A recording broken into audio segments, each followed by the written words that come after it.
పట్టుదల ఎలా ఉండాలంటే ఒక రాజు ఉండేవాడట.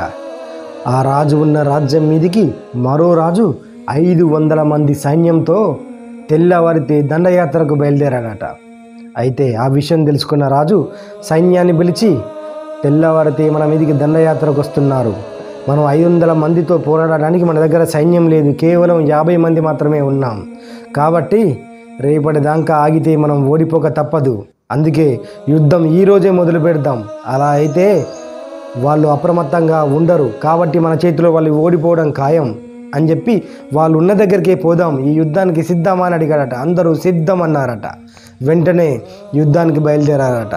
దారి మధ్యలో ఒక బ్రిడ్జి ఉందట. ఆ బ్రిడ్జ్ దాటిన తర్వాత ఆ బ్రిడ్జికు రాజు మంట పెట్టిండట. ఏంటి రాజా మంట పెట్టావు, తిరిగి మనం ఎలా వెళ్ళిపోతామని అడిగారట సైన్యం అంతా.